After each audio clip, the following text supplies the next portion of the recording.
Hey, what's going on everyone? Welcome to my channel. So আজকের টপিকটি খুবই amazing, খুবই কুল হবে। তো চলুন শুরু করা যাক। Let's get started. Hey guys, what's up, কি অবস্থা সবার? আশা করি সবাই ভালো আছেন। গাইস আলহামদুলিল্লাহ আমিও ভালো আছি। গাইস আমি একটা আইফোন 16 রিলেটেড পোস্ট দিয়েছিলাম। সেখানে আমি বলেছিলাম যে খুব তাড়াতাড়ি আমি ভিডিও দিব। তো দেওয়া হয়নি, অনেক লেট হয়ে গেছে, সবাই আমাকে ক্ষমা করবেন, সরি। এবং আমিও কিছু ব্যস্ত ছিলাম। তো যাই হোক, সবাই দোয়া করবেন আমি খুব তাড়াতাড়ি যাতে ভিডিও দিতে পারি এবং কন্টিনিউ করতে পারি নিয়মিত।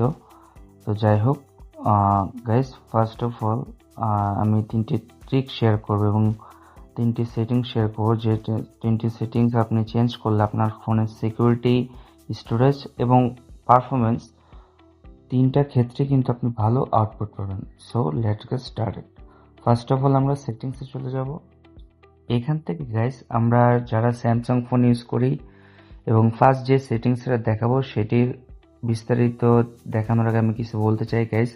আমরা যারা পিসি ইউজ করি, যারা গেমিং করি, আমরা জানি যে গেমিংয়ের ক্ষেত্রে ড্রাইভার আপডেট দিতে হয়, বা উইন্ডোজ আমরা যখন পিসি ইউজ করি সেক্ষেত্রে কিন্তু ড্রাইভার আপডেট না দিলে কিন্তু আমরা পিসির পারফরমেন্স ফুললি পাওয়া যায় না, বা পিসি পারফরমেন্স কিন্তু আমরা ভালোভাবে পাই না। তো সেক্ষেত্রে গ্রাফিক্স ড্রাইভার আপডেট দেওয়ার মাধ্যমে কিন্তু আমরা পিসি ফাস্ট কাজ করতে পারি।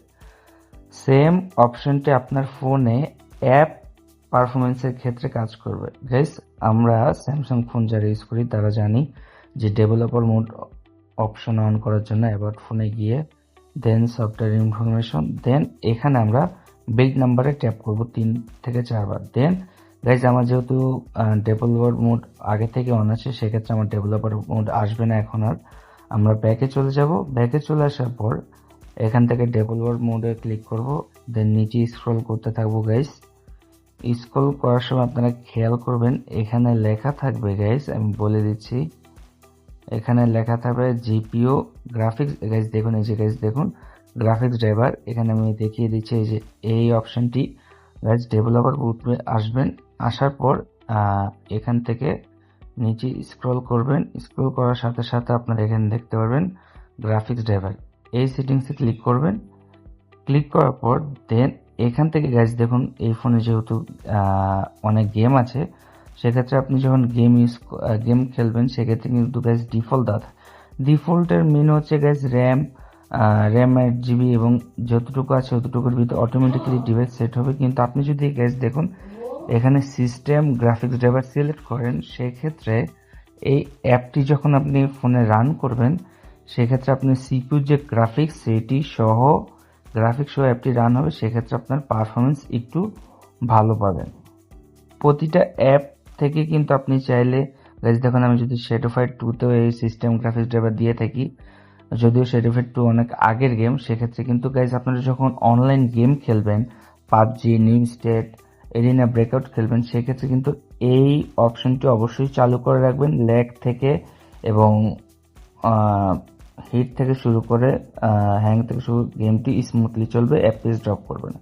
আরেকটি অপশন হচ্ছে গাইস, আমি দেখাচ্ছি যারা আমরা স্যামসাং ডিভাইস ইউজ করি তাদের ক্ষেত্রে গাইস, এখানে আমরা সেটিংসে চলে যাব। সেটিংসে চলে আসার পর আমরা অ্যাপ প্রো লিখে সার্চ করব গাইস। অ্যাপ প্রো লিখে সার্চ করার পর গাইস দেখতে পাচ্ছেন এখানে অ্যাপ প্রোটেকশন। গাইস আমি বলে রাখি, এটি এমন একটি সেটিং যের মাধ্যমে আপনার অ্যাপ, যে কোনো জিমেল বলেন, ক্রোম বলেন, গেমস বললেন, যে কোনো অ্যাপ আপনার প্রোটেকশন থাকবে, যে কোনো ডাটা মানে অ্যাপ প্রোটেকশন থাকবে, অ্যাপে কোনো ভাইরাস ইনক্লুডেড হতে পারবে না। তো অ্যাপ প্রোটেকশনে যাওয়ার পর এখান থেকে গাইজ আমি একটু আগে স্ক্যান করেছিলাম, যে জন্য আমার থ্রেড নট ফাউন্ড দেখাচ্ছে। এখান থেকে আমরা স্ক্রিনে ক্লিক করব। স্ক্রিনে ক্লিক করার পর গাইজ দেখুন আমার ফোনের সবগুলো অ্যাপ স্ক্যান হচ্ছে। আপনি ইনস্টল করার পর যেসব অ্যাপ আপনার থ্রেড দেখাবে সেখানে থ্রেড ফাউন্ড 1 দেখাবে। গাইজ দেখুন আমার সবগুলি অ্যাপ কিন্তু স্ক্যান হচ্ছে। বাস, গ্যাংস্টার 4, ইস্টার্ন কার এক্সট্রিম, সবগুলি অ্যাপ কিন্তু আমার স্ক্যান হচ্ছে। এবং স্ক্যানটি কমপ্লিট হয়ে যাওয়ার পর আপনার যদি থ্রেড ফাউন্ড হয় তাহলে গাইজ দেখুন নো থ্রেড ডিটেক্টেড, তার মানে অ্যাপে কোনো সমস্যা নাই। এটা আপনি 1 মাস অন্তর অন্তর বা 1 সপ্তাহ অন্তর অন্তর করতে পারেন, it's up to you. Guys আরেকটি সেটিং যেটি আমি বলে দিচ্ছিলাম যে স্টোরেজ রিলেটেড। গাইজ আমরা জানি প্লে স্টোরে হিউজ পরিমাণ শত শত অ্যাপ এই অ্যাপগুলি আমরা ডেইলি লাইফে অনেক অ্যাপ আমরা ইউজ করে থাকি। তো অনেক সময় হয় কি আমাদের স্টোরেজ হিউজ পরিমাণ থাকা সত্ত্বেও আমরা কিন্তু আনলিমিটেডভাবে অ্যাপ ইনস্টল করে থাকি, প্লে স্টোর থেকে, থার্ড পার্টি থেকে হোক। প্লে স্টোর থেকে গাইস অনেক সময় হয় কি আমরা যে অ্যাপগুলি প্রিভিয়াস টাইমে আমরা আগে ইনস্টল করেছিলাম কিন্তু এখন আর লাগছে না, সেক্ষেত্রে কিন্তু আমরা অ্যাপটি আনইনস্টল করে দিই। সেক্ষেত্রেও গাইস অ্যাপটি কিন্তু আপনার ফোনে ডেটা থেকে যায়। আমরা এখান থেকে প্লে স্টোরে যাব, দেন অ্যাকাউন্টে ক্লিক করব, ম্যানেজ অ্যাপে ক্লিক করব, ম্যানেজে ক্লিক করব এবং গাইস দেখুন এখানে ইনস্টলের যে অ্যাপগুলো আছে সেগুলি এখানে শো করতেছে এবং আমরা ইনস্টলে ক্লিক করলে গাইস দেখতে পাবো যে নট ইনস্টলড।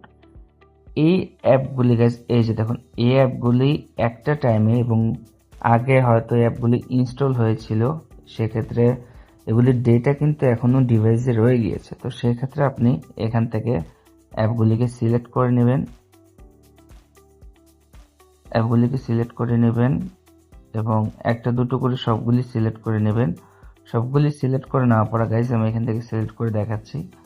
সিলেক্ট করে নেওয়ার পর আপনি এখান থেকে ডিলিট করে দেবেন, রিমুভ। গাইস দেখুন remove apps won't upper hair but can be installed. Guys এখান থেকে ডিলিট করে দিকে এই অ্যাপের কিছু ডেটা আপনার ফোনে থেকে যায়, সেক্ষেত্রে রিমুভ করে দেওয়ার সাথে সাথে ওই অ্যাপের কিছু ডেটা আগে যেগুলি ছিল ফুললি ডিলিট হয়ে যাবে এবং আপনার স্টোরেজও সেভ হবে। এখান থেকে রিমুভ করে দেবেন। গাইস দেখুন কোনো অ্যাপই কিন্তু নেই, তো সেক্ষেত্রে আপনার স্টোরেজও ক্লিন থাকবে। তো গাইস এই ছিল আজকের ভিডিও। ভালো লাগলে অবশ্যই লাইক করবেন, কমেন্ট করবেন এবং শেয়ার করবেন।